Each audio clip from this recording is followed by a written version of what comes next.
Paramashivoham. Om Nithyananda Paramashivoham. Om Nithyananda Paramashivoham. Om Nithyananda Paramashivoham. Om Nithyananda Paramashivoham. Om Nithyananda Paramashivoham. Mahamahavaagya, spiritual lullaby for samadhi, and Suprabhatam, wake up call, wake up song for Paramashiva. This Mahamahavaagya is spiritual lullaby for you to fall into samadhi. Suprabhatam, wake up song for Paramashiva to wake up in you.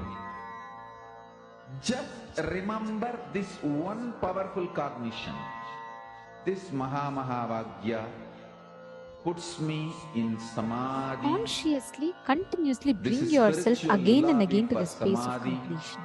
And When you bring yourself to the space of completion Suprabhatam, again and again, wake up you will song see how for your whole Paramashiva in being me. will stop declaring all For your Paramashiva perception to as fact. manifest. Whenever that is happening, With you will this see how one the whole spiritual thing will powerful just cognition, continuously put yourself back into that chant same rut this again and again and again. Mahamahavaagya. Declaring the perceptions as facts, facts as perceptions will cause a grand cosmic confusion into your head. This completely helps you in healing and getting beyond all of that. And actually, I request all the participants to get ready, because next what we are going to be entering into is a very, very important session. Because the Mahamahavaagya, next session is where spiritual we are going to lullaby be for samadhi. understanding And about Suprabhatam, one of the wake most up important call, wake aspects. up song for Paramashiva. For Paramashiva to manifest. With this one spiritual powerful cognition, chant this Mahamahavaagya. Om Nithyananda. So far from morning till now, we've all worked on our individual completion, right? You all worked on the genesis of your identity, how you can experience completion, how you can have that shift. But now we are all going to venture into the next dimension. You are going to be learning about not your microcosm, not your pindanda, but the macrocosm, the Brahmanda, how the universe functions. And for that, the first thing you need to understand is, why do you need to learn about the cosmology? I'm so happy being in Australia. I have my family. I have this, I have that to take care. Or I'm all settled here somewhere in the US and I'm all fine. Life is good. No, there's something beyond.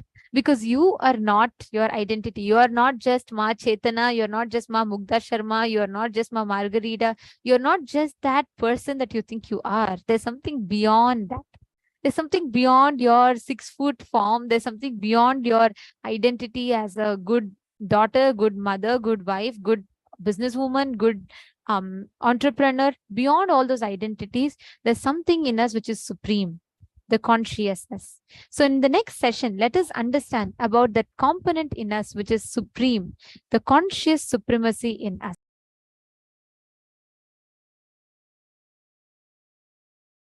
Super conscious sovereignty. Listen. Super conscious sovereignty is the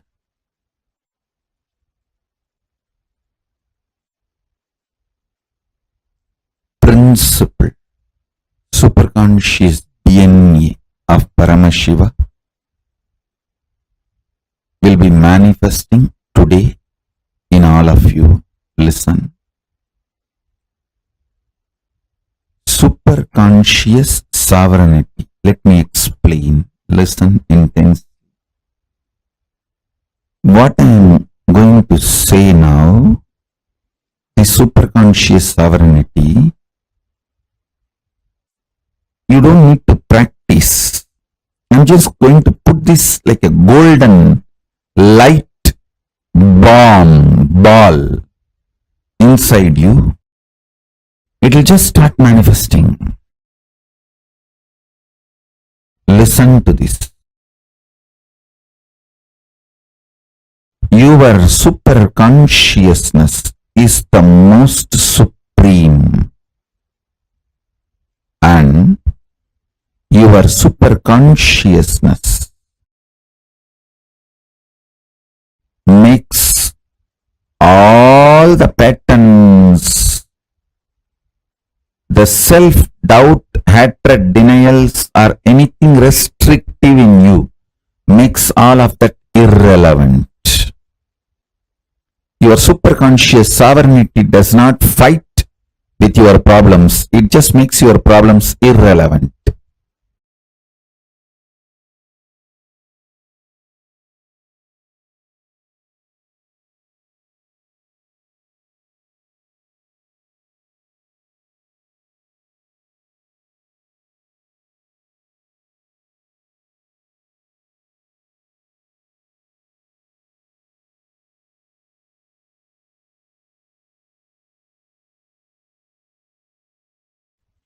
Declare your superconscious supremacy over everything. Not just what you think as problem, even what you think as your plus points, your strengths. Declare your superconscious supremacy.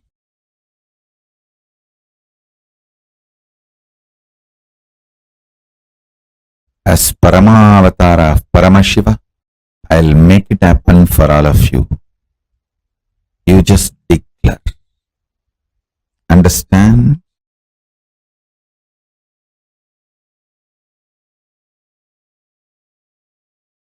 When you are declaring, because I am asking you to declare, you are just doing Paramashiva's will. You will simply manifest it. I ask you to declare your superconscious sovereignty, your superconscious supremacy over everything.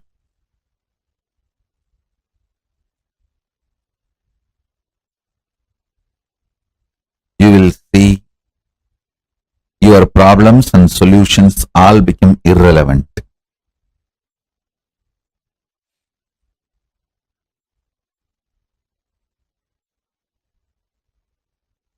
Understand? Tons of things which you did not even know, but sitting inside you like a parasite will just leave you. They will all be just burnt.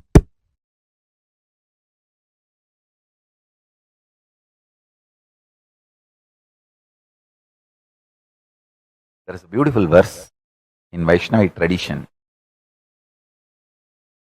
பச்சைமா மலைபோல் மேனி பவளவாய் கமலச்செங்கன் அச்சுதா அமரர் ஏரே ஆயர்தம் கொழுந்தே என்னும் இச்சுவை தவிர யான் போய் இந்திர லோகமாளும் அச்சுவை பெரினும் வேண்டேன் அரங்கமா நகருளானே. Devotee of Vishnu cries to Vishnu, the taste of me celebrating you, singing the glory. பச்சை மாமலை போல் மேனி பவளவாய் கமலச்செங்கன் அச்சுதா அமரர் ஏரே ஆயர்தம் குலக் கொழுந்தே. The taste of singing, the feeling connection, oneness with you is the best. Even if I am made as the head of the Indraloka, as a ruler of the Indraloka, I do not want that. I only want the feeling connection with you. I'll say that is the dhira of a bhakta, a devotee's dhira. Same way, all of you should have the dhira. Paramashivatva, Paramashivagadi, Paramashivapada is the only goal. Till then, you can enjoy whatever comes in the way, nothing wrong. Don't be stuck. You can sit in the couch, but don't put seat belt. You can enjoy, but don't get stuck. I have a beautiful Shastra Pramana to share with you all from Srimad Bhagavatam, 3rd Skanda, 6th Adhyaya, 45th Sloka. Tatapare cha atma samadhi yoga balena jitva prakritim palishtam tvameva dhiraha purusham visanti. The dhiras, by their sheer power of samadhi, always being in oneness with their true self, the pure consciousness, conquer the powerful prakriti, the whole manifest world, and also their own antakarana, the inner space, which are influenced by the three gunas, sattva, rajas, tamas, and ultimately indeed enter into you, O Lord. That's a beautiful sloka about the dhira, the qualities of dhira.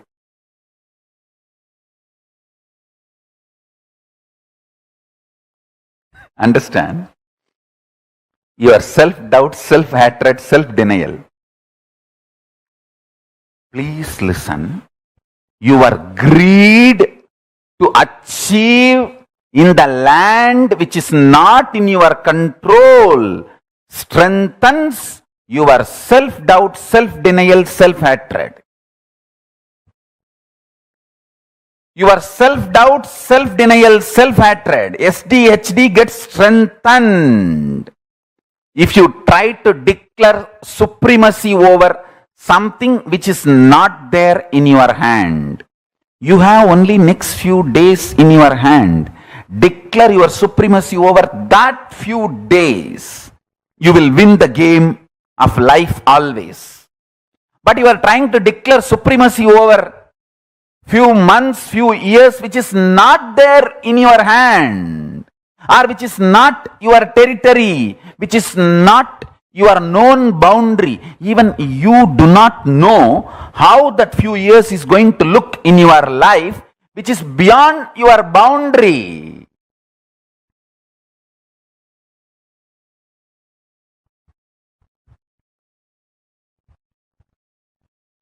Declare supremacy only over your territory, known territory.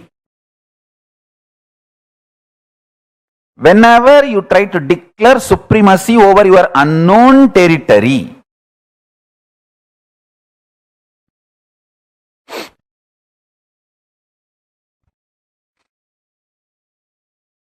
so understand,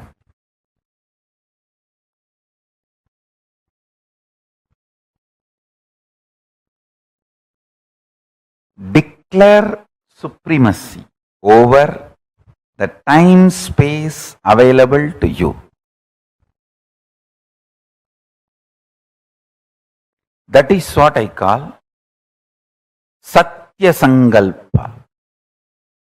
Your whole life is not actually known to you or available to you as you falsely imagine. Listen, if you are in certain space, mood is the fragrance of the space. If you are in love, you will have the friendly mood. If you are in peace, you will have bliss mood. Moods are the fragrance, flavor of space. Your ability to retain your space is only the time available to you as your life. For example, if I can retain my peaceful, joyful space and radiate the mood of ecstasy, bliss for next 2 days, then only the 2 days is the time I have as my life. So, I can only plan for the next 2 days, only that will be successful and strengthening my confidence about me.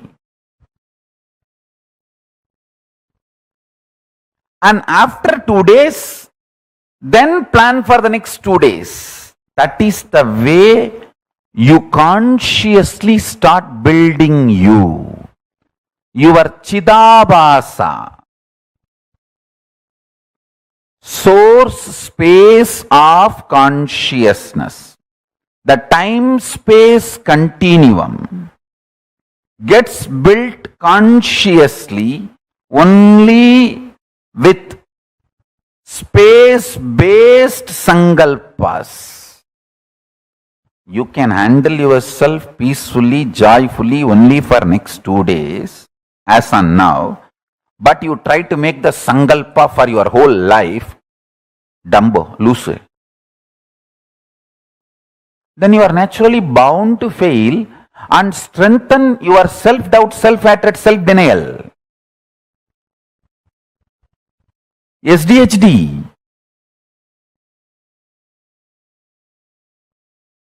So make sankalpa only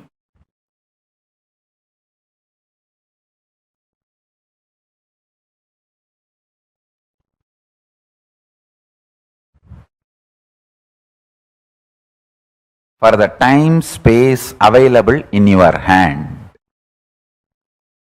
in your life. That is first. Listen, this is first. Second,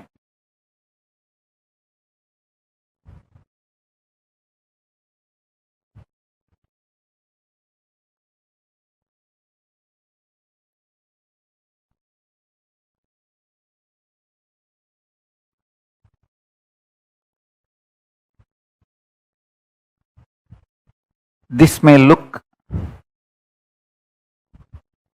too simple, but when you start practicing, you will understand how powerfully this technique works for you to be stable. Understand? The most beautiful emotion which can bring stability in your life is love. Morning when you wake up the Atma Linga which you are wearing. Mahadeva, please wake up.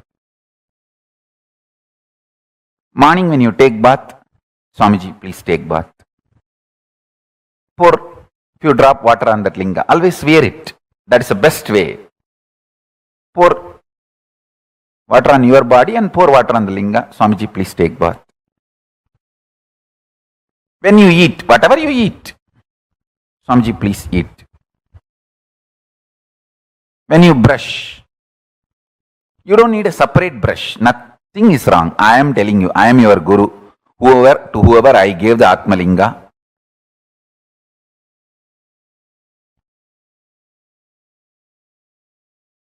maybe you don't need to put the same brush on the Atmalinga, but take little Hariteki powder and put it on. Swamiji, please brush the teeth. Mahadeva, please brush the teeth.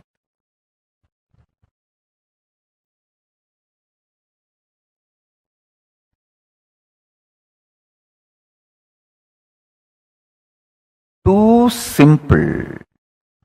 And when you are falling asleep, tell him, Mahadeva, please sleep.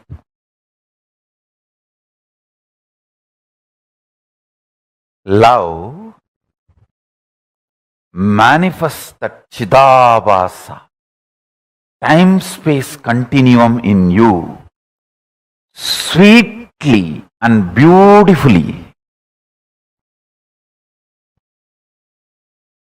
You have a special feast, celebration, anything. Mahadeva, please eat. Show to him and then eat.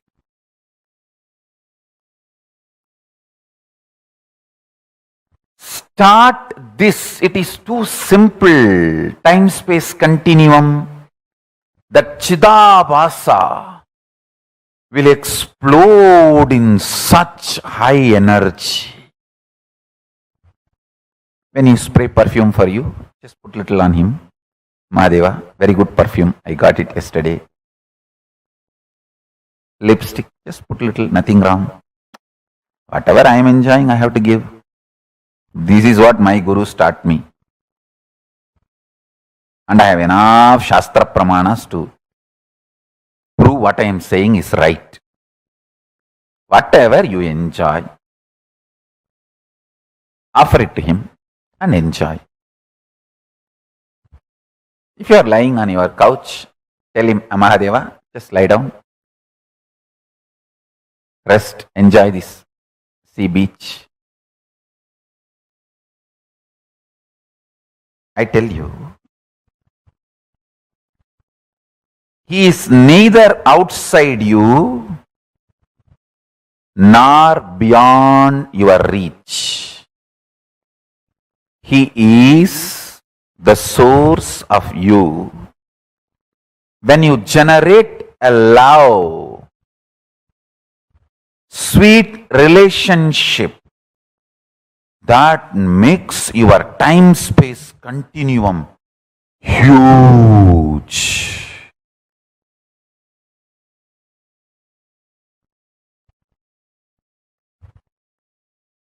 Huge.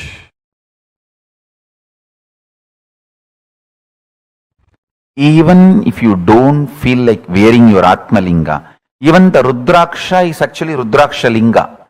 Many times, the Shastras allow, you can keep Rudraksha as the Rudraksha Linga and do Shiva Puja to that Rudraksha Linga itself. Agamas allow it.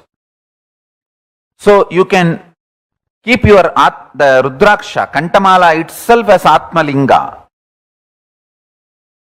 If you don't have Atmalinga or don't want to wear the Atmalinga, you can treat Kantamala itself as Atmalinga and tell, hey, Mahadeva, please eat. Mahadeva, please take bath. Mahadeva, have shampoo. Mahadeva, have perfume. Understand this continuous love continuum will make your Chidabhasa powerful. Your Chidakasha will become strong. And the time-space continuum will expand. I tell you, this attitude,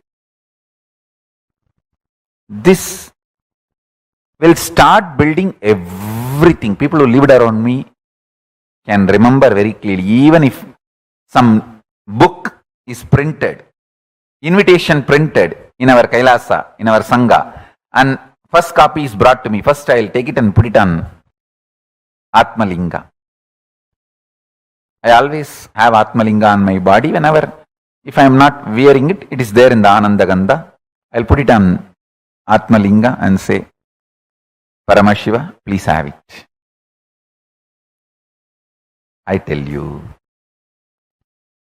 that will bring such extreme sweet relationship.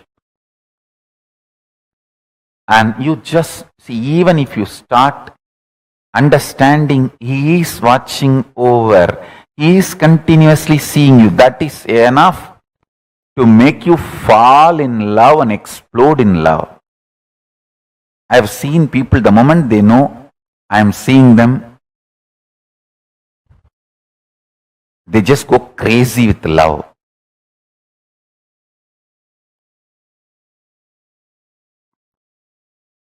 The moment you start understanding Mahadeva is watching you, you just explode in love. The Chidapasa explodes.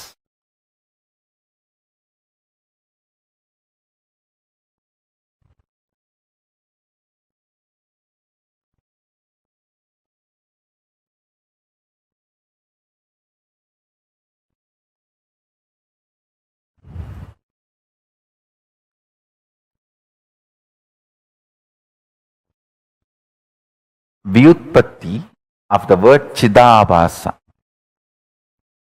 means the explanation of the word Chidabhasa, Chita Abhasaha Pradivimbaha, reflection, and the source of Chit, consciousness.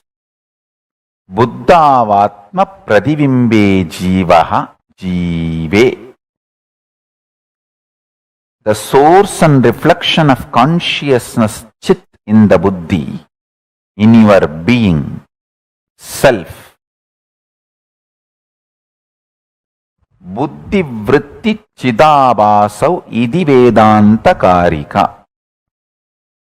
This word chidabhasa is used in Vedanta Karika as buddhi vritti chidabhasau.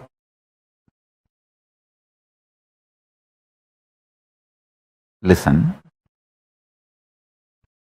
The source where the being of Chit and doing of consciousness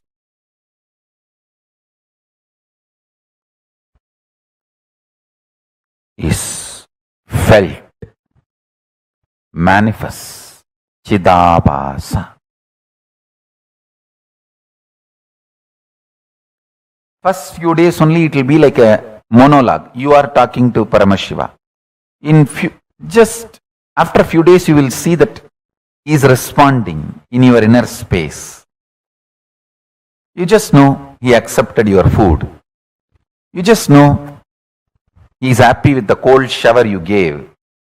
You just know he is happy with the perfume you gave. The love starts becoming complete circle. You give, he showers. You give, he showers. That whole ecstasy starts. I tell you. He always showers. He always showers. He always showers.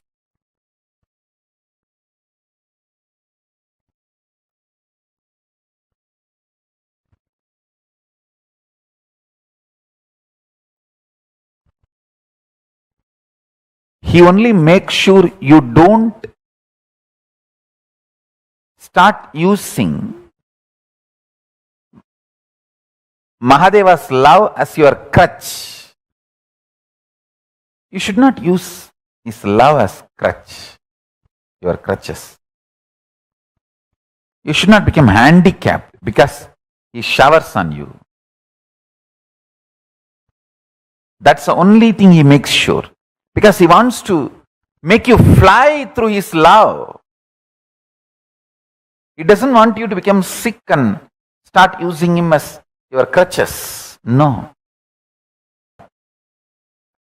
The only thing Paramashiva looks, when I pour my love, are you going to fly, using it as inspiration to inspire yourself? That's all.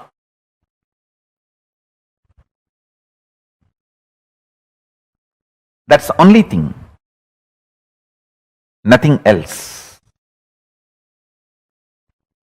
Uttared atmanatmanam atmanam avasadayet. See, ability to inspire yourself without the external inspiration means you found the source of your love inside, internally. Chidabhasa of you has opened up. The Chidabhasa in you is Paramashiva.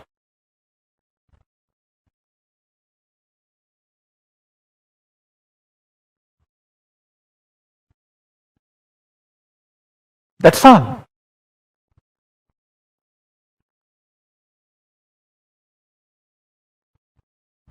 Listen to this few understandings.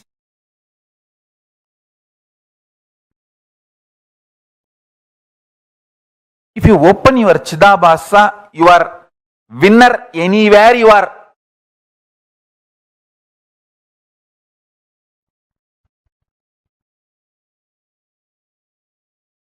See, how much time and energy you spend grooming a puppy, pet. Even 1% of the time and energy if you spend grooming your own personal Paramashiva, your Chidabhasa will open up. Your pet opens the love dimension of you. Your Atmalinga opens conscious dimension of you. And I tell you,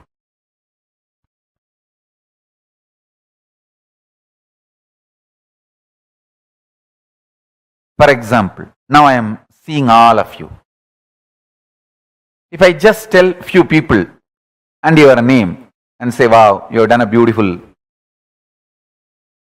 makeup, dress up of my deity, I'm so happy, it's so nice. How you will jump, Swamiji called out my name. Just knowing that I am seeing you, you go to ecstasy. Same way, Paramashiva will make you realize in few days he is seeing you. That will put you in such ecstasy, the ecstasy of Chidabhasa. Understand? The ecstasy of Chidabhasa.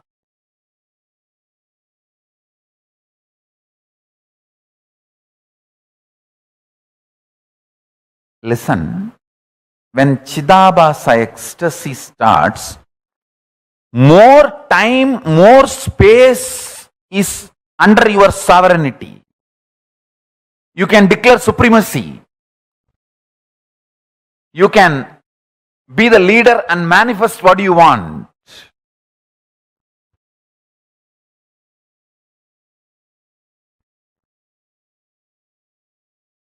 It is not even declaring supremacy, declaring oneness. In this ordinary world only, this supremacy, all these things. In the supreme world, it is oneness. There is no separate supremacy.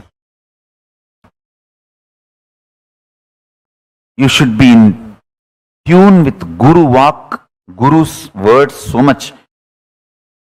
Guru should start obeying you. That is the absolute fulfillment of the relationship.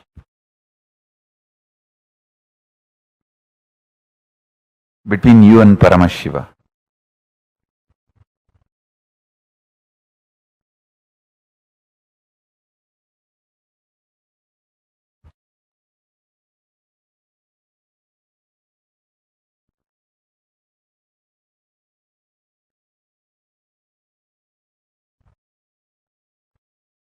My Guru's statement, when her Guru, my Guru's Guru, Paramaguru,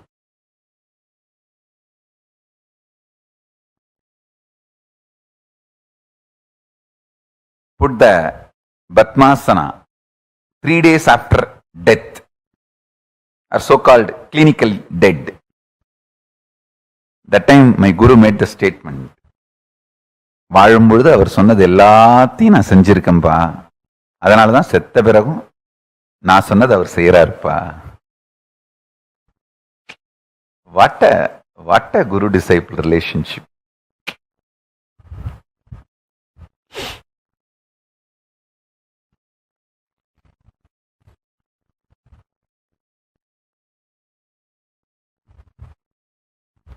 Guru is obeying you even after death.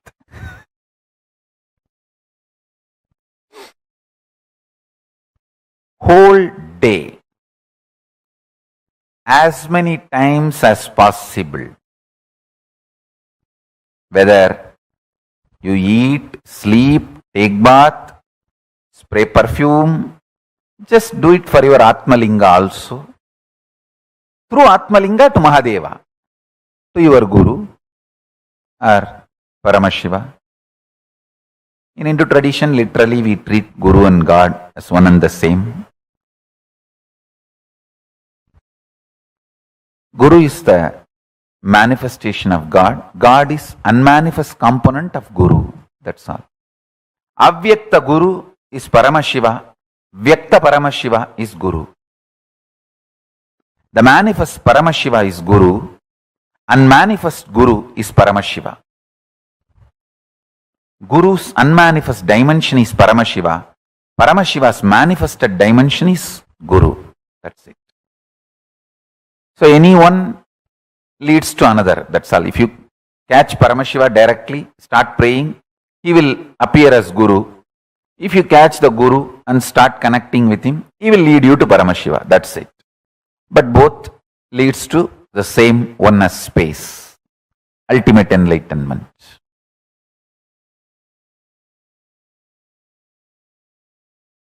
Ishwaratva. Three things I want to tell you. You guys have done the best thing for sitting for this initiation. Whatever reason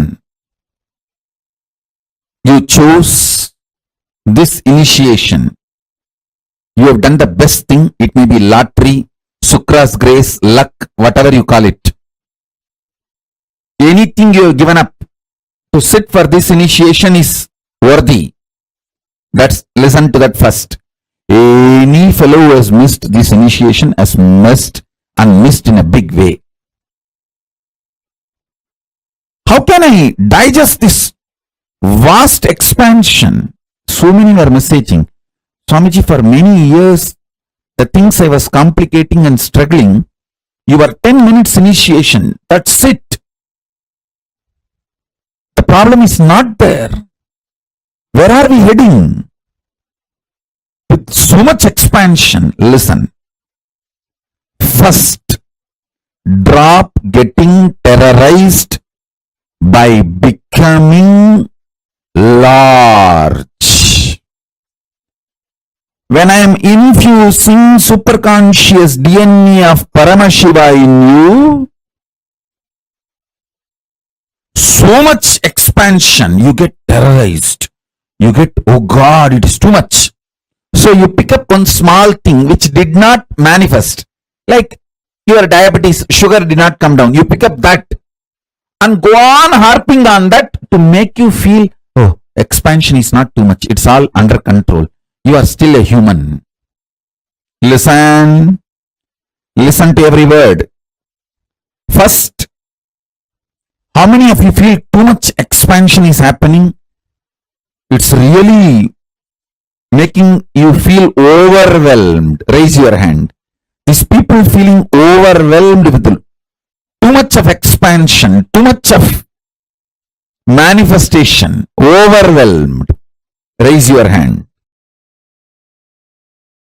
And to stop feeling overwhelmed, again to feel restricted small human being, you start picking up some small things which has not yet manifested and continuously put yourself down. How many of you are playing this game? Putting yourself down. No. I'm okay. Things are under my control. I'm still human. Let me not expand too much. Let me not lose my territory too much. Let me not lose my identity too much.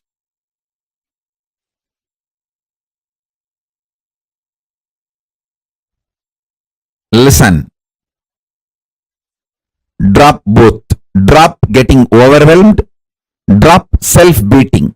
Drop both. Sit as Ishvara now. I am not asking you to visualize. I am asking you, see it very clearly. What you want is happening as your future. Your fear of what you want happening will be blown away. You all may think, oh, no. I am only greedy about what I want should happen. No. You are afraid what all you want may happen. I am telling you, you don't need to believe. I am telling you the truth. I am not interested in listening to your argument. I am giving the judgment because I know you more than you know you. I am telling the truth directly. You are really afraid of all you want happening as your future. That's the truth. You feel, oh God, if everything happens, whatever I want, what will happen? Life, oh. Your comfortable, sillified zone will be blown away, which is one part of your identity. You are afraid of losing it.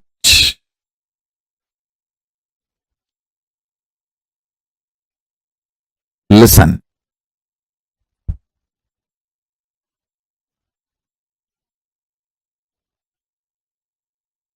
As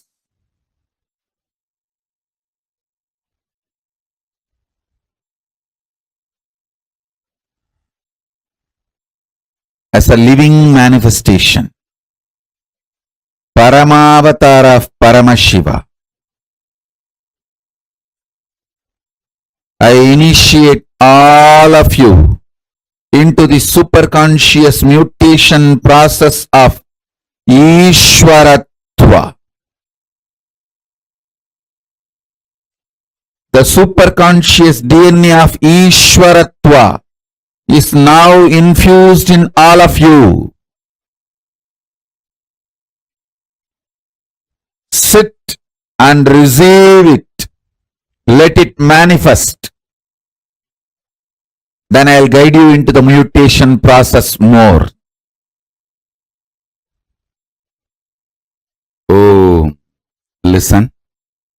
I'm repeating again. I'm adding the Ishvaratva, superconscious DNA of Paramashiva.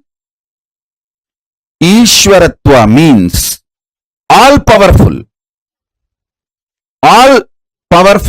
and manifesting whatever you want. The all powerful is Ishvaratva.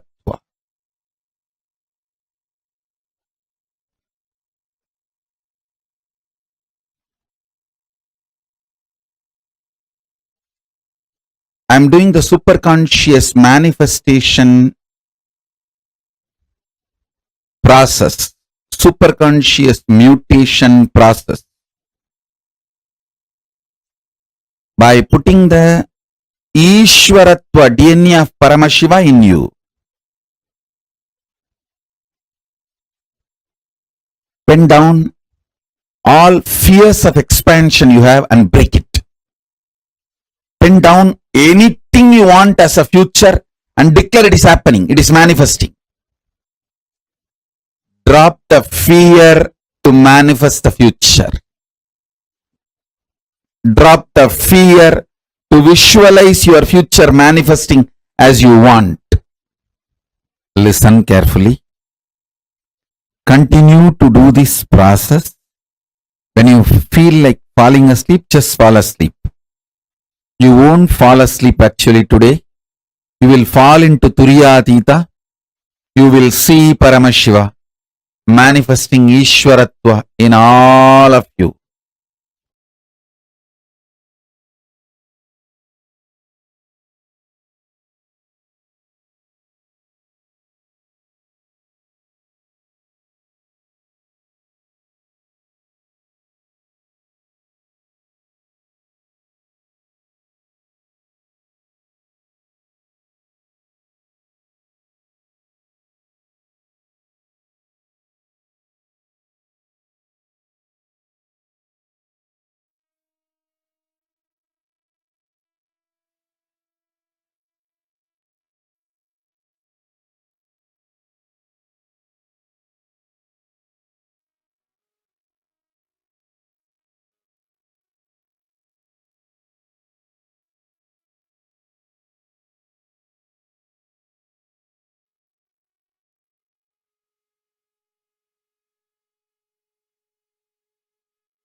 The conscious supremacy in us. One of the most beautiful things that Swamiji revealed to us is the ultimate is within, inside of us, the paratva. The consciousness is supreme, and that is inside of us. Such a beautiful revelation from Swamiji. And actually, if we just understand this one secret, right? If we just understand how the consciousness inside of us, the divine that exists in us in the form of consciousness, the Angushta Matra Purusha, that alone is supremely intelligent and can give us the ultimate experience. Do not stop anywhere in between. unless you are experiencing that consciousness. It's like taking off into a flight, not stopping anywhere in between for any reason. That is that conscious supremacy. Okay, so That's the way Swamiji also has described to us, right? Like just living with your Ishta Devata. Like how Swamiji said, you can feed Swamiji, you can just say, Swamiji, I woke up and wake up Swamiji also. And just whole day talking to Paramashiva, constantly talking to Swamiji. How many of you here have your Atmalingas with you? And how many of you here have your Atmamurtis with you? This is one of the most sweetest technique. I shouldn't even say technique. It's just such a sweet part of our lifestyle. And really Swamiji responds. The best part, my most favorite part is that only. Like Swamiji literally responds to you. I've had this as an experience so many times. How literally Swamiji will respond to you. Like really you will feel like, wow, Swamiji is listening. And Swamiji will be there with you, responding to you. And whatever you want, Swamiji will make it happen. Actually, how many of you connected when Swamiji was telling about how once the flight takes off, never getting down in between, never stopping in between, never leaving it off halfway, because this is like a conscious flight. The moment you board in it, like the most, just get ready, set to fly and land in your goal. Swamiji explained beautifully how that is dhira, the real courage. Paramashivatva, Paramashivagati, Paramashiva Padam means experiencing your consciousness is only goal. You might be anywhere. You can be anywhere on planet Earth. Your identity can be anything. Every time you will constantly experience this highest space where you are not having your constant fears, incompletion stopping you from experiencing what you want. Ma, Lita's asking one question. Ma, I constantly, even when I am sleeping, hear within me Mahavakya, like unconsciously at a subconscious level. Does this mean that Swamiji is responding to me? Absolutely, yes. Actually, Ma, Swamiji tells in one of the satsangs that our inner consciousness, like the whole universe, constantly resonates. If you just like listen to the universe, the vibrations of the universe, the sound of the universe, how it resonates is Om. Actually, it is scientifically established. NASA had also published an article in this, how that vibration is in the syllables of Om. Same way, the way our being is programmed, when you experience that breakthroughs with Mahavakya, at your very core, even when you're silent, automatically through the initiation, your inner space will constantly be chanting Om Nithyananda Paramashivoham. Constantly it will be going on inside of us.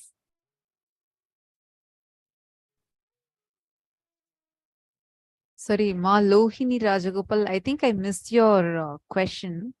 I'm just reading the question now. Nityananda Ma, I have a question. Swamiji helped me with identifying my root pattern and the incidents related for me to complete.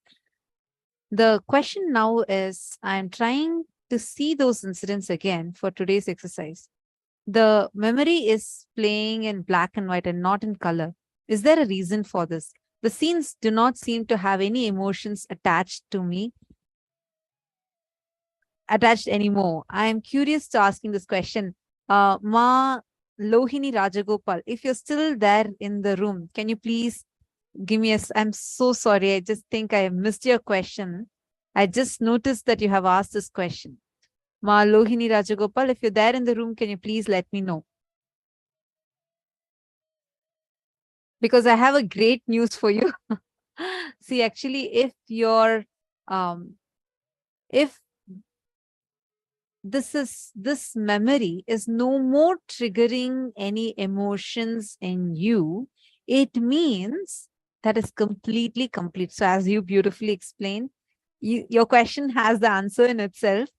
Swamiji has completely completed that from you. That is why it has no power over you anymore. And Yama Vaidegi Balasubramanian is saying you have both Atmalinga and Atmamurti. That's wonderful. Actually, you can start talking to them. Talking to Swamiji. This is one of the sweetest. I don't even want to say it like a technique and all that. Just talking to Swamiji through your Atmamurti, through your Atmalinga. Literally, Swamiji will respond to you. I shared this many, many times that I would love to share it again because it's like really, I have always felt throughout any situations, even like something really worst is happening, has seen Swamiji will listen to me through the Atmalinga, through my Atmamurti. I always wear my Atmalinga on me. Like right now, this here is my Atmalinga. You can see. So this is my Atmalinga. And I always have it with me. And I just go on talking to Swamiji through this. And literally Swamiji responds. When I got this, it was in Cambodia in 2014. December, we had a program in Cambodia. Swamiji was conducting it. It was called as the Shivoham program. And we were almost like the blessed first batch of the people who received the Atmalinga. And at that time, I wrote a letter to Swamiji. I said, Swamiji, I want to be able to hear you talking to me through the Atmalinga. And then Swamiji blessed Tatastu.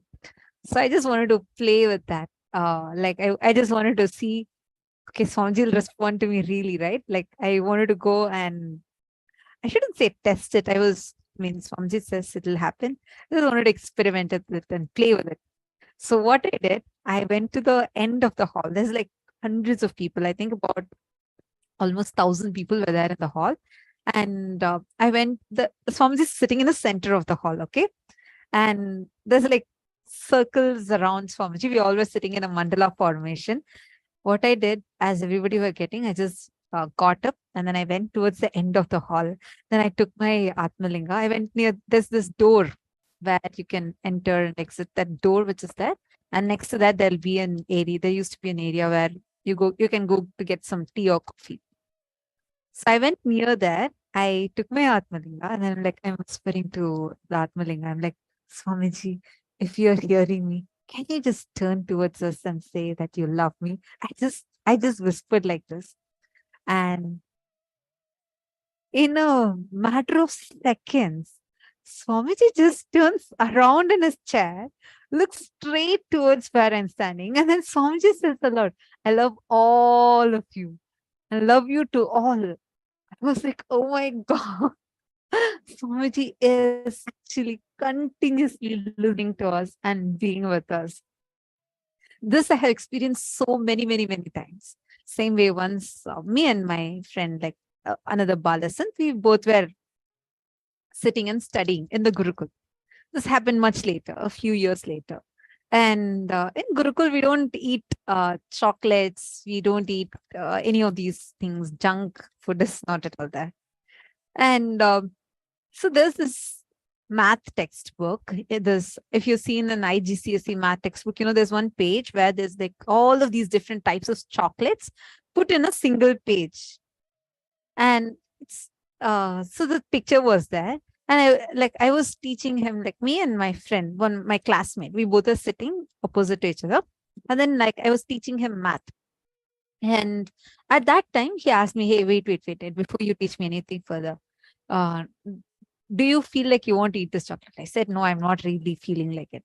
And he said, no, let's eat this chocolate. Can you manifest it? I was like, okay. It was like a challenge for me. I was like, okay, I can. Why not?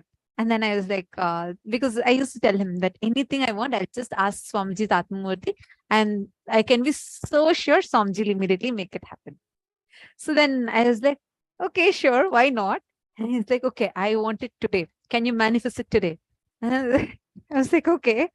Then he told me, come on, ask Swamiji and let's get this chocolate.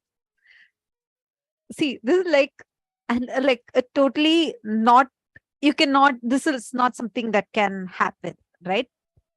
Like that. A situation where it's very unlikely to happen. And then I'm like, said, okay. So there is this beautiful Atmamurti of Swamiji. Every class in the Gurukul has an Atmamurti. So the Atmamurti was there in the front, and it's Swamiji's Atmamurti, and I was like, and I literally feel like Swamiji is listening to me, like really. So what I did, I went and I whispered in Swamiji's ear, the Atmamurti. See, it's life-size Murti of Swamiji. So I just ran to Swamiji and then I whispered in Swamiji's ears. I was like, Swamiji, I want this chocolate, and exact chocolate that's there on the textbook. Please somehow make it happen. And that has challenged me this time. And I really want to have this chocolate. Please make it happen. I just told Swamiji, like I whispered to Swamiji, and actually didn't pray or anything. I just went and spoke to Swamiji and I came and sat. Like less than like 2-3 minutes, okay? One other kid, he just rushed and ran and came to our class. And he comes to our class and says, hey, immediately Swamiji is calling this whole class to the courtyard. We were like, okay. Actually, not our entire, this is a small group of us, Swamiji called to the courtyard. And then we were like, okay. And I was like, my heart was racing, right? Like I was like, I just asked Swamiji, and suddenly out of the blue, like for no reason, Swamiji is calling us to the courtyard. So I ran and went. We all are there. And then Swamiji was showing us a new style palki that Swamiji had made for the deities. And Swamiji is explaining the science behind it. We just finished it. It was a very beautiful one. Swamiji said, this is a gift I made for Gurukul. You all can celebrate the deities, keeping it in the palki, everything. So it was nice. I was like, I felt like, okay, Swamiji has literally answered my prayer. That's why Swamiji has called me. Doesn't stop here. Swamiji calls me. Out of all the kids that are there, Swamiji calls me. Swamiji gives me a hug, and Swamiji says, hey, go get the chocolates and come. I was like, what? Chocolates?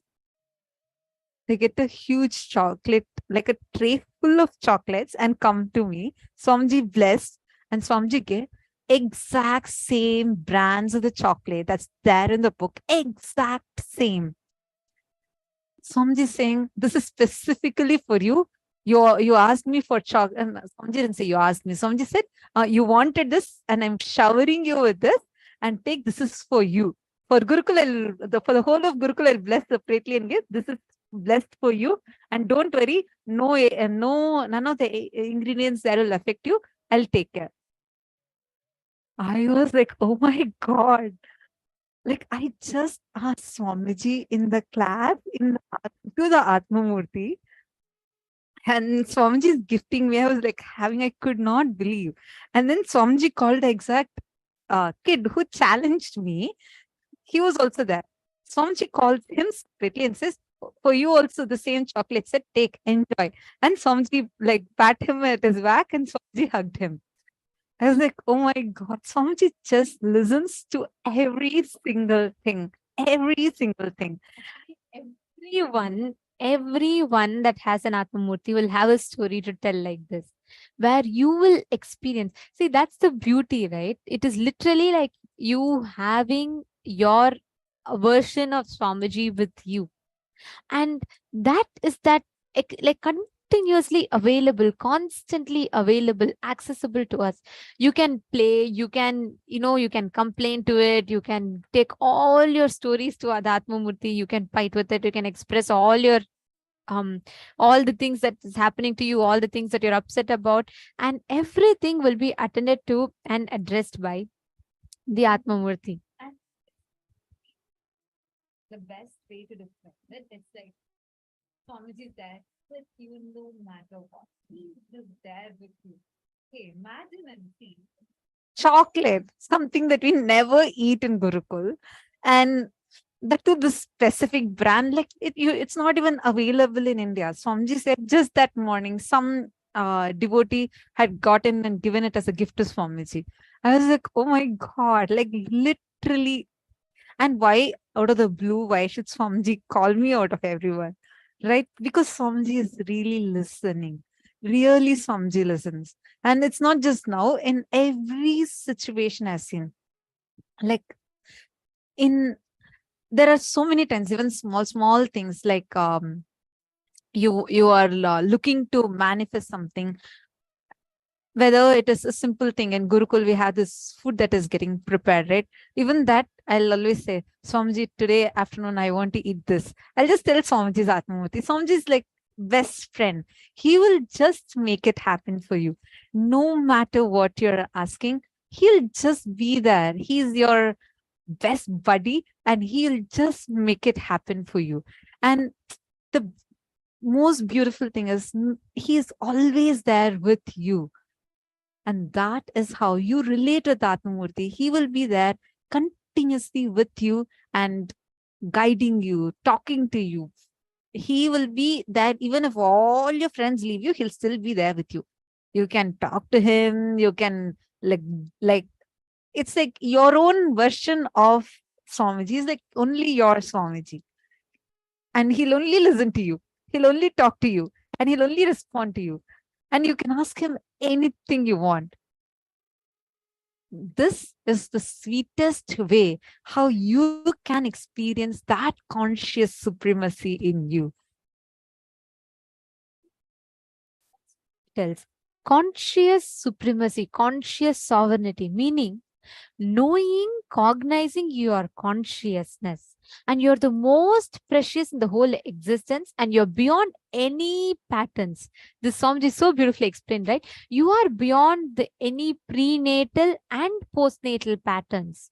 Means there are so many different parts in us. There's a mind, there's incompletions, there's fears, there's greed, and constantly we are just footballed between this all our lives. And that is where you identify a part. This always reminds me of this clip in the satsang where Swamiji tells, amidst all of this, there is one part in you that is eternal, undisturbed, completely unclutched. It does not become too excited with the happiness on the outside. It does not become too depressed with the sad situations happening on the outside. It is not pained by the failures. It is not swayed away by the emotions. That part in you, which is eternal, resting in its own self, in eternal bliss, that is consciousness. And that consciousness is you, which is supreme, which is conscious, which exists eternally. That is conscious sovereignty. That is that conscious supremacy. Which part of you is eternal? Which part of you is not affected by anything else on the outside? When all the delusions, illusions, and all the sufferings that you carry inside you, you realize are mere perceptions. They are not the facts. That component of you is conscious supremacy. And one of the most powerful way to experience it is what we all just heard. When you connect with Swamiji. Because it again and again reminds you that beyond all this rut that, oh yes, you have to make it on time to your office. You have to struggle the same way you to get the money. You have to sail through the relationships. But this is what we normally limit ourselves to. Am I right? We all limit ourselves to playing the role as a wife, as a mother, as a husband, as a daughter, as a son. Only these duties we again and again limit ourselves to.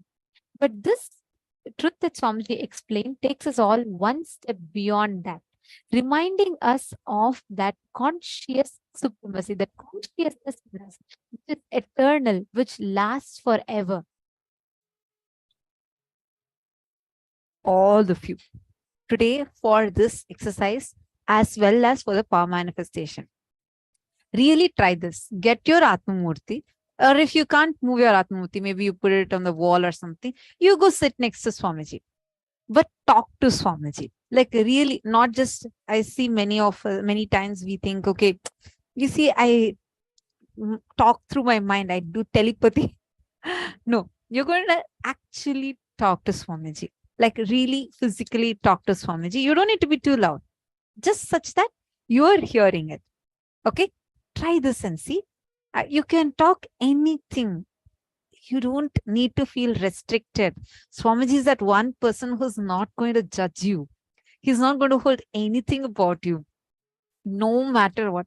Are, we only remember our present birth. And that also through all our cuts and edits that we do with our brain. Swamiji knows all our births. Whatever you have done good, done bad, everything he knows. Has he given up on you? No, right? Then you can feel so unrestricted, freely you can talk to one person is Swamiji. No matter what, even 100 times you fail, 101st time he'll come and give you a hand and say, hey, get up. You don't need to be powerless. You don't need to go through this powerlessness. Even if you have failed 100 times, 101st time, you still have the possibility. You are Paramashiva. Stand up, you can do it. That powerful, like most closest friend, bestest friend, who will always be there with you, who knows you much, much more than you know yourself is Swamiji. And he is making himself available to you. Just connecting with Guru will remove you from all your prenatal and postnatal karmas. Prenatal means before assuming this body, whatever karmas you have accumulated. Postnatal is after you assume this body, whatever karmas you have accumulated. For removing all of that, only one person can do it, who is Swamiji. And he has happened for us, exclusively for you. Atma Murti is your exclusive Swamiji, exclusively for you. He'll only listen to you. He'll only do what you are asking him to do. Talk to him.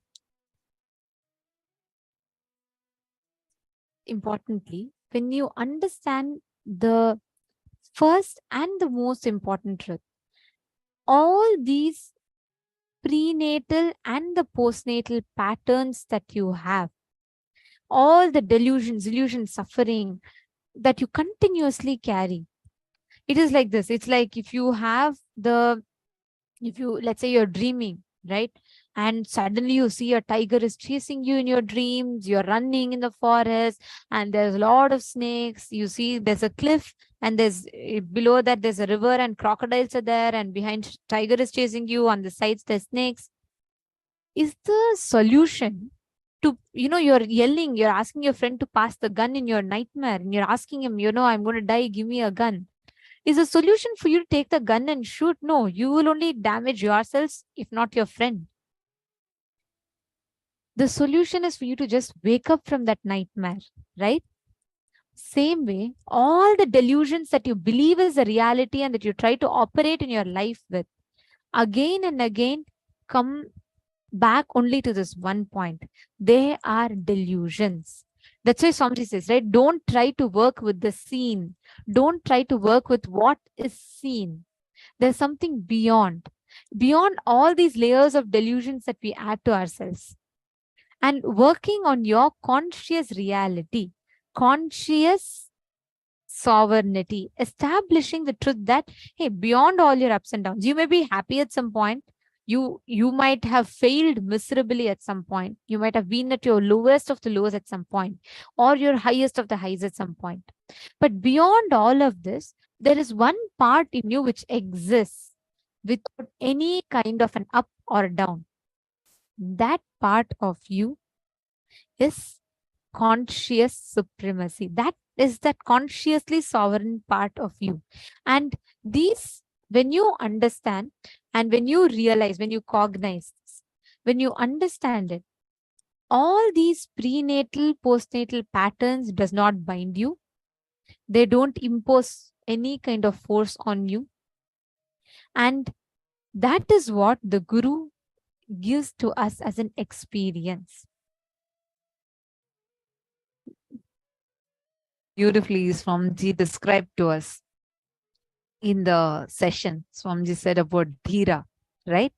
That Dhira, like you just need to make that declaration, and the declaration is too simple. Especially with Swamiji, you don't even need to struggle. You can just declare, Paramashiva, O Prabhu, I declare from this moment on, you are my life. I want only you to be my life. I want you to guide me. I want you to take care of me completely. And I declare that I surrender to you. Just make this one conscious sankalpa. Understand, this one sankalpa is so powerful. No matter what, he will be there with you. He will help you. He will be there in every situation. Even if you are little shaky and not able to, struggling with something, he will say, you have left the reins of your life in my hands. Don't worry. I'll take you through the best journey to that ultimate space. He will be there with you in every single step. Take that declaration. Just make that sankalpa.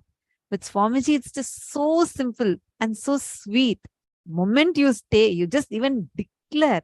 Like how Swamiji will say, even if you mechanically say Paramashivoham, Paramashiva will rush to manifest through you. Same way. Mechanically even make this declaration. He will rush to just fulfill you, manifest through you, manifest the sweetest things in your life and make your whole life so juicy. Literally, if you live around Swamiji, you will not be able to stop talking about Swamiji because he'll just fill your life and overflow through you. And now with this, we are going to be learning about this conscious supremacy, conscious sovereignty. We are going to be taking a few minutes and listing all the prenatal and postnatal patterns and karmas that are binding us. These patterns hold that secret key of what are the powers you should manifest and what are the kinds of powers that are right for you. Postnatal patterns and prenatal patterns. The prenatal patterns, whatever you got before assuming this body, all that are called as karmas, whatever you got after you assumed this body, they are called as patterns. Any pattern or karma, prenatal or postnatal, does not bind you. They do not have any power over you. Conscious sovereignty means knowing and cognizing that you are consciousness. You are the most precious in the whole of existence, and you are beyond any pattern, prenatal or postnatal. Nothing can bind you, nothing can have power over you, and you are consciously powerful. Now, you're going to take a few minutes to list these patterns, and from that, we are going to move to the next step.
Now, as all of you are writing this down, just understand all these patterns. When all these prenatal and postnatal patterns that we carry, when you just declare and decide to bring that space of completion in you, in that exact way that Swamiji said, just by connecting to the Guru, connecting to the Ishta Devata, that is the best way to break yourself free from all the prenatal and postnatal patterns that you carry inside. And today's initiation is a very, very powerful one where we are going to be awakening literally the whole brain in us, awakening the different parts in our brain to experience that ultimate mirroring of neurons happening, to experience the whole brain activation. And today, the whole day is all about us understanding about the Hindu cosmology.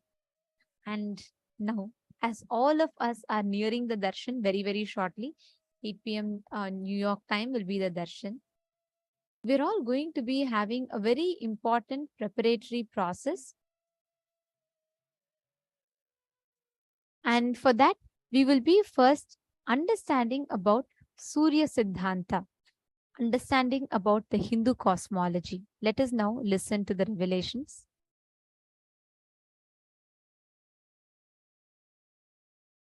Listen. Knowledge empowers you, makes you respond differently to the world and problems of the world. Same way, consciousness empowers you. When you are inspired, when you are excited, when you are initiated, when you start practicing power manifestation, the consciousness you experience empowers you, makes you respond completely differently in a very powerful way for the happenings of the outer world. The happenings of the outer world does not damage, dent, impact your inner space. You live as Kailasa. Powerful. I tell you. Empowering yourself with consciousness, powerful cognitions, consciousness-based powerful cognitions and powers of Paramashiva is the best life.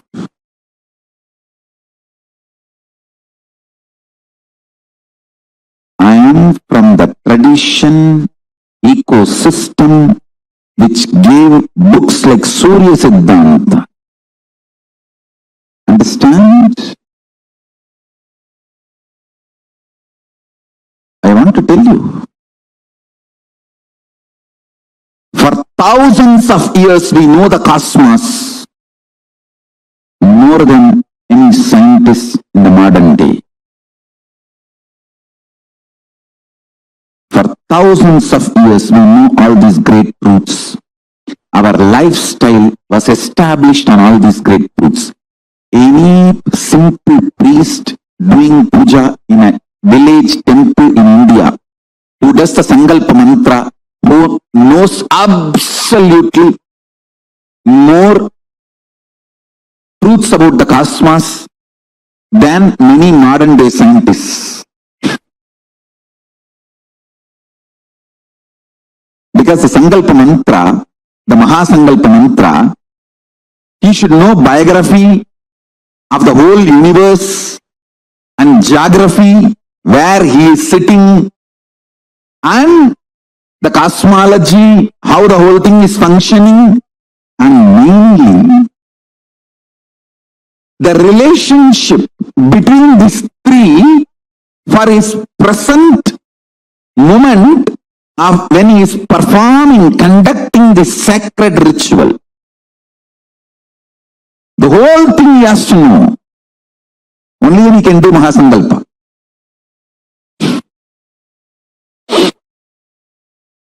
That is the beauty of this great tradition.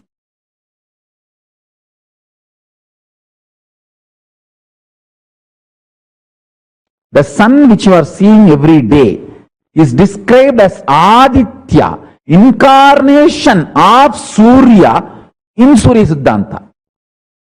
Surya says, in my own reflection, I reflect myself like a Paramashiva reflects and extends himself as Parashiva and Aparashiva, and Parashiva reflects himself as Mahasadashiva, and Mahasadashiva reflects himself as Sadashiva, and Sadashiva reflects himself as Shiva. Shiva only we are all worshipping and meditating. So understand how Paramashiva reflects into Parashiva and Aparashiva, how Parashiva reflects into Mahasadashiva, Mahasadashiva into Sadashiva, Sadashiva into Shiva. Same way, Surya reflects into Aditya. Aditya only is seen by all of us through our eyes every day. So the galaxy which we are seeing as per Surya Siddhanta is not just Milky Way. All the known, imaginable, comprehensible, visualizable universe, whole Vyakta, manifest, is considered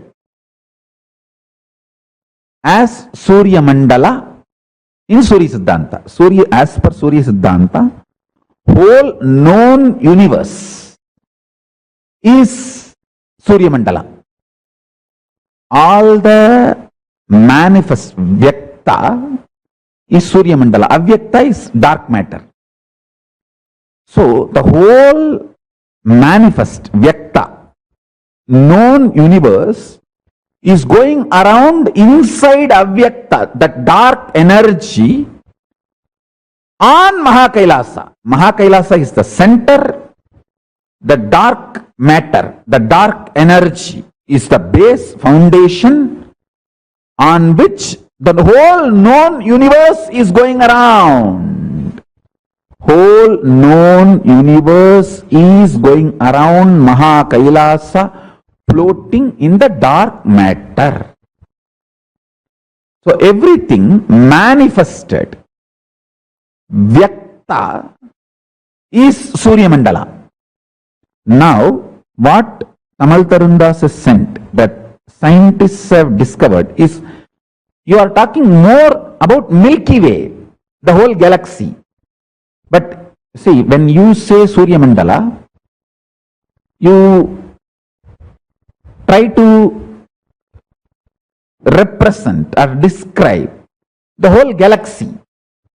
But when I say the word Surya Mandala, I mean the whole known universe, manifest. So, if I have to map based on what science have tried to understand, reach, I should say, I should introduce a new word like a Turyatita. The word Turya is not complete enough, so I have to introduce the word Turyatita. Like that, now I have to introduce the word not just fourth unit of time, the next level units of time. That's why I call it vertical time zone. So understand,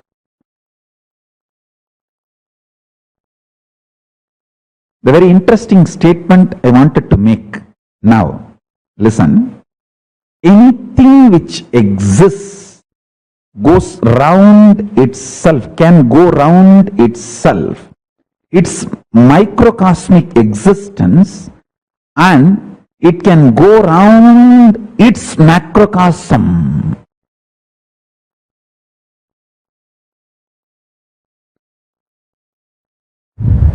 Very paradoxical statement. Listen. Anything which exists can rotate within itself, its microcosmic existence, and it can go around the whole macrocosm. So now, the next revelation is, even Kailasa, Paramashiva, is going round himself, means he is doing swapradakshina, and around him the whole universe is going around. Listen carefully. So the next, it's not conclusion, it's revelation.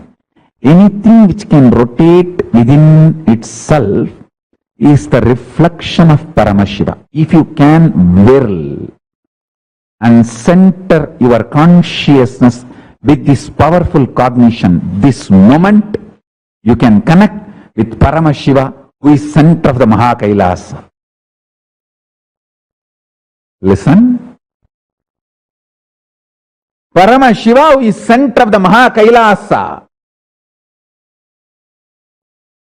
who is also going around within himself.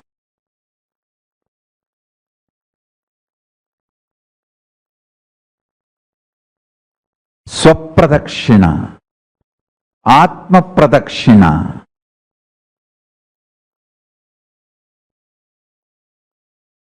Anything which is doing Atma Pradakshina, all its centers are one and the same. I am not saying connected to one and the same. No, I am saying one and the same. If you can whirl, what is inside your center is the center of this planet Earth, is the center of the Aditya, is the center of Surya, Aditya's ultimate version, is the center of Paramashiva, Surya's ultimate version. So, I am not saying all of us are connected, I am saying all of us are one and the same. Anything which can rotate itself can rotate macrocosm. Anything which can rotate itself in microcosmic level, who can do Atma Pradakshina, can do Paramatma Pradakshina, can do if you can do microcosmic rotation, you can do macrocosmic rotation. So anything which does microcosmic rotation, Atma Pradakshina, Swapradakshina, is center of the cosmos, Kailasa, Paramashiva.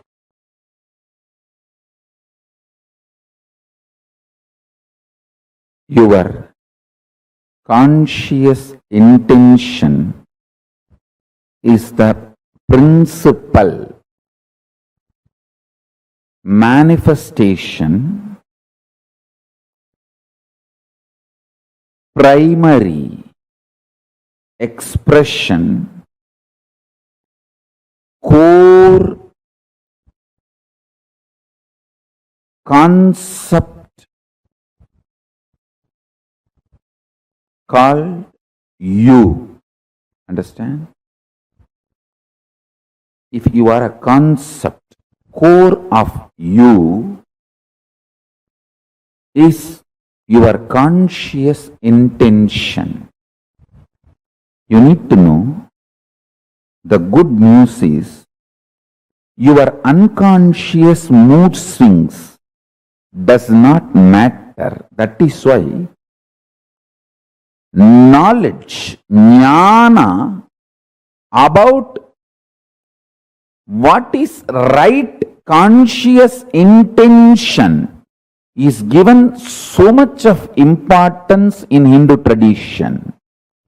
That is why in Hinduism, the ultimate is called Veda, not Divya. Listen.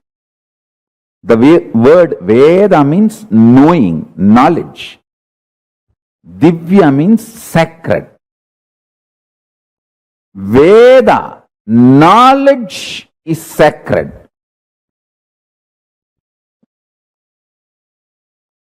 Whether you talk about the cosmos, its principles, or planets, the principles in which planets exist, the being of the planets, doings of the planets, please understand, as your modern science teaches, planets are not like some dead mechanism just going round, round, round. It is all living energies. That is why Surya Siddhanta can clearly, precisely calculate and tell you whether the past astronomical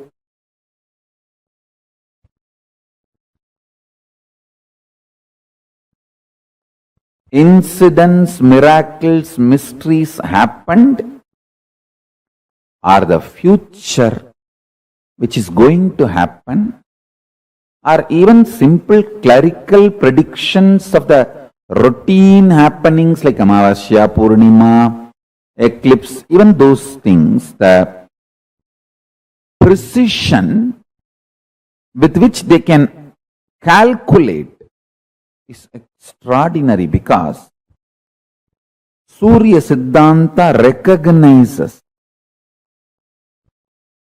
each of these planets as living forces. Modern day psychology, Vedic psychology. Modern day medicine, Vedic medicine. Modern day physiology, Vedic physiology. Modern day cosmology, Vedic cosmology. The difference between this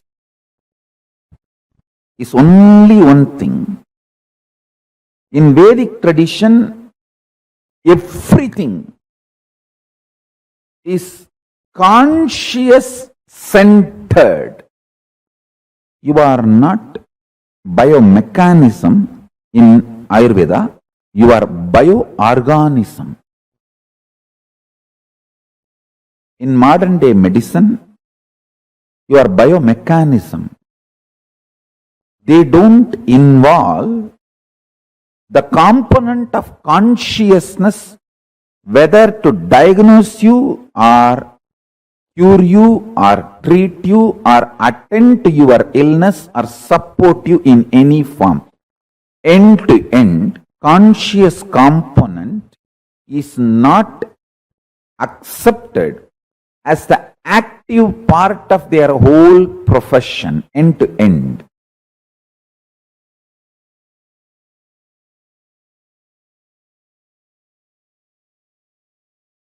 Let me narrate this incident, then you will understand.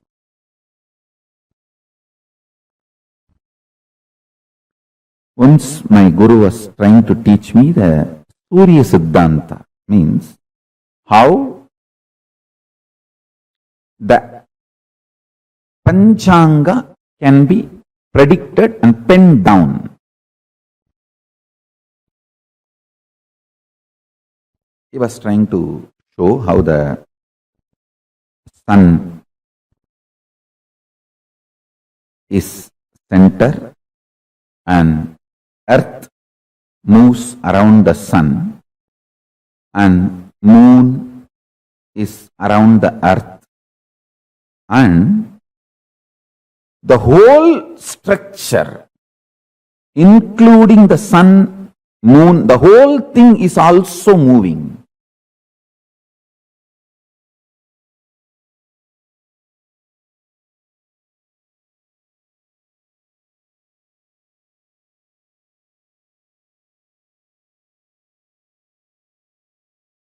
he described in an elaborate way, and then he took a chalk piece, just drew some numbers on various parts of my body.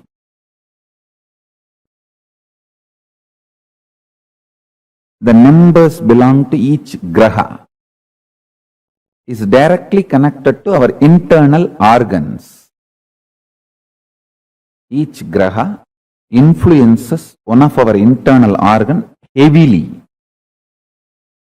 And he drew that numbers on my body, and he drew that same numbers on external, on the floor.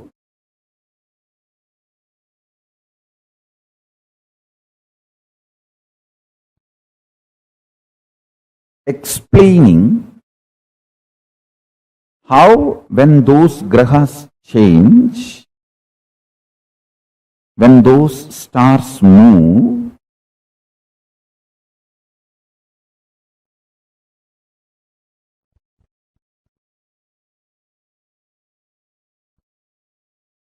regular cosmic happenings like Amavasya, Purnima, how those things should be predicted are calculated. That is more like a calculation. It's not even prediction. But its influence on the humanity need to be predicted. Its influence on the individual's lives need to be predicted. My gurus were trying to map this whole science and explain this to me. I think almost the core fundamental structure of Jyotisha and Surya Siddhanta I am trying to explain.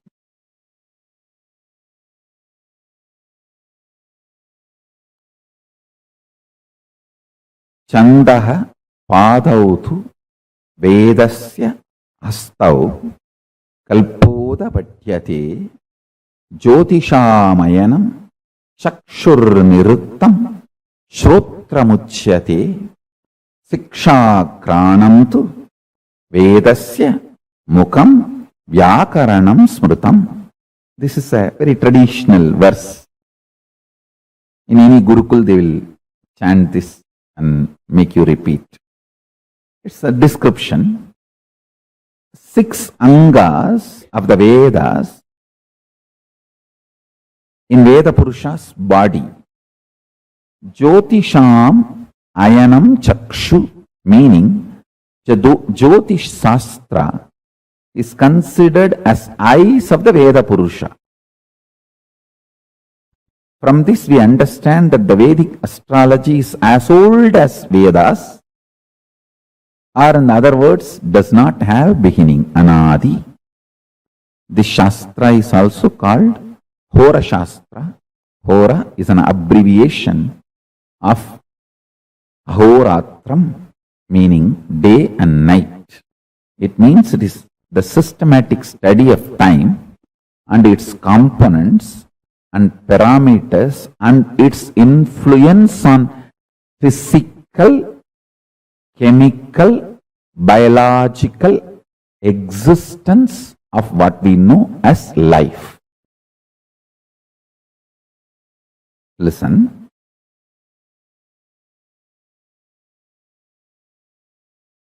One very funny incident happened when he was teaching me. I was so intensely immersed in his teachings. He was showing me, hey, this is Surya. This influences your brain thinking system. This is Rahu. He influences your liver. The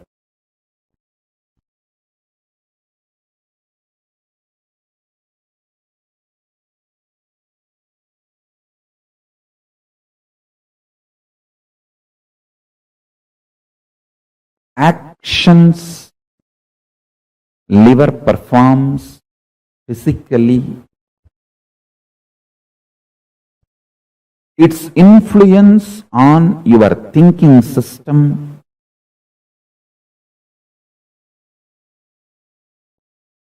everything, if you map it to the description of Rahu, it will absolutely match.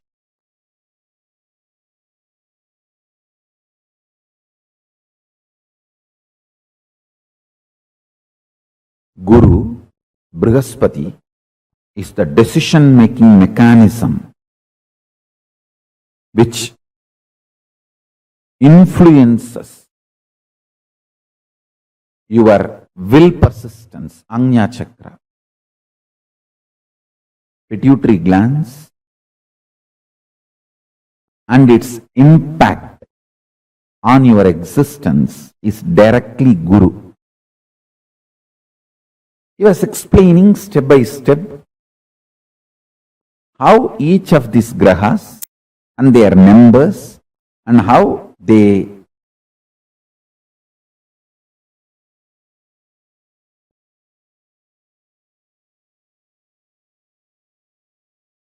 influence your lifestyle, patterns, everything.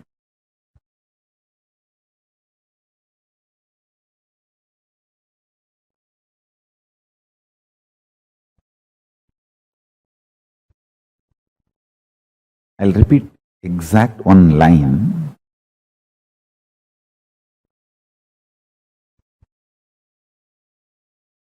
He was touching the Rahu description of how he was describing Rahu and touched my body. Infused that Rahu energy in my liver. I could see immediately so much happening inside me. I just vomited. Literally, physically, felt so fresh, alive, relieved. Of course, after cleaning all that place, everything, my Guru has explained.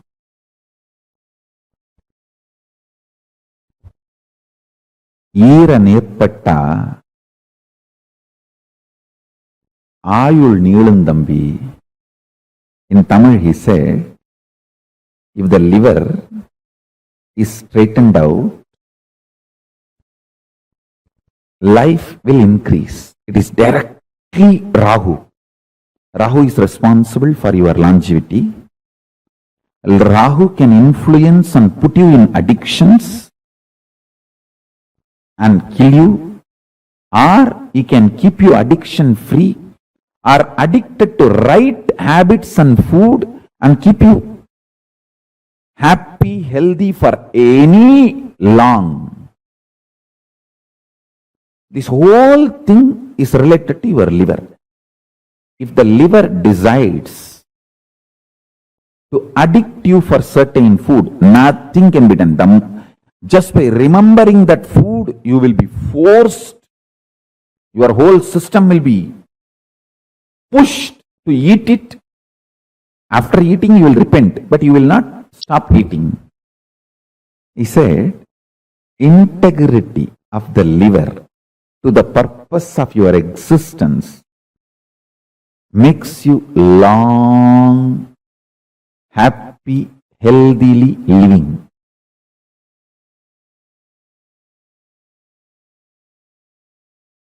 Because liver sends the signals about hunger and what kind of food you like, the taste, everything. The memories of the food and its taste flashing in your system and you being influenced to eat that same kind of food, timing, rhythm, everything is liver.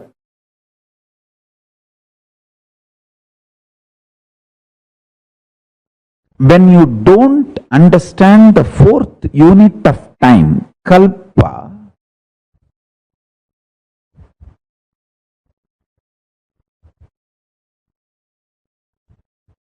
you start developing very narrow vision about time, life, about everything.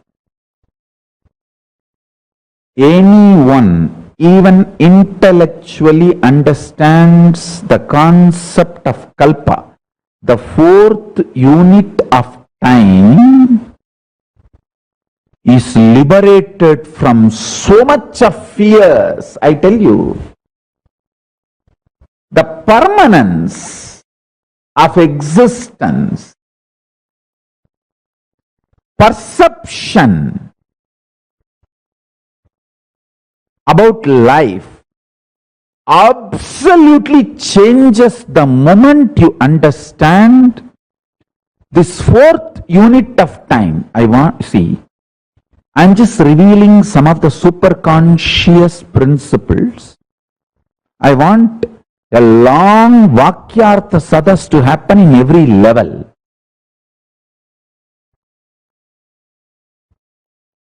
Understand? Because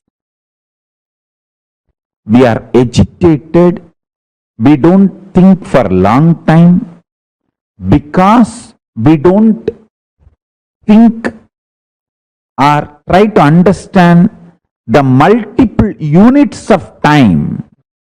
We are just stuck with 3 units of time.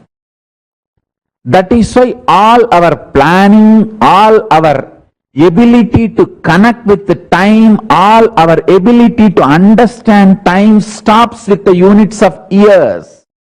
Whether you calculate for 10 year or 10 million year, whole thing is just within the unit called year.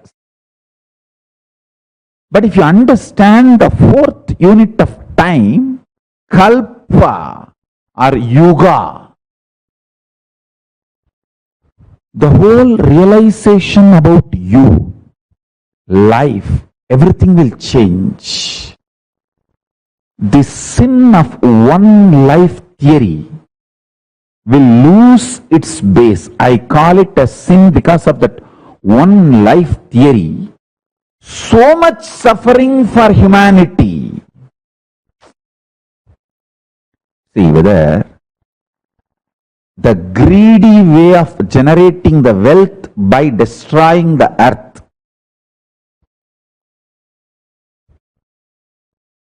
It's like you are going to attend a competition, bodybuilding competition tomorrow, just to get the award or the winner title. You take steroids and show the muscles which is not really built by hard work through steroids or drugs. You are ready even to die day after tomorrow after winning the title, but somehow you want to win the title. How? We need more gods for planet Earth, less human.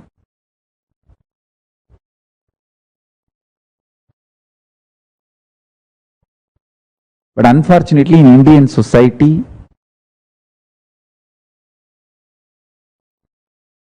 when you don't work, you only fall into tamas. Your body is trained. The food, thought currents, lifestyle, everything. Either you are active or sleeping, confused, lethargic, depressed, not in Turiya. But the food style, lifestyle, everything in Kailasa will be, you are unclutched, unclutched, unclutched. The more you are unclutched, more intensely active you are. More you are in Turiya, more active. More you are in Turyatita, more strategically active. Lifestyle, food style, everything. And understandings about life. I tell you, just this one principle, understanding the fourth unit of time. I am not even explaining the whole Surya Siddhanta. Surya Siddhanta explains not only the unit of Kala, there is something called where the Kala takes turn. Means Kala is described as the serpent eating its own tail. Snake eating its own tail continuously. That eating, how it just pulls its tail and swallows, that is called happening, event. I'll give you a small understanding about these events of time. Like how I explained the units of time, listen to the event of time. Earth rotates itself. Moon not only goes round the earth, it also rotates itself. Earth moves, rotates itself and goes round the sun.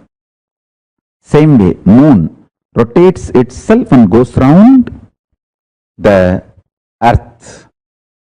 And sun rotates itself and goes round the Mahakailasa. In this movements, listen carefully, the unit of time is dependent on the actions. Events of time is this self-rotation and going around another body, crisscrossing of that is event. For example,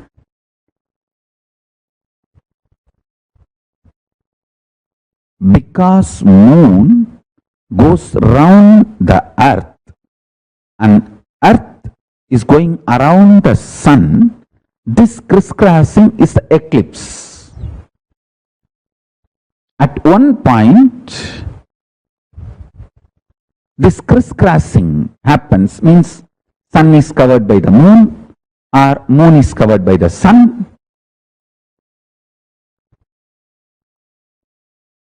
This crisscrossing, that is called events, eclipses. Same way,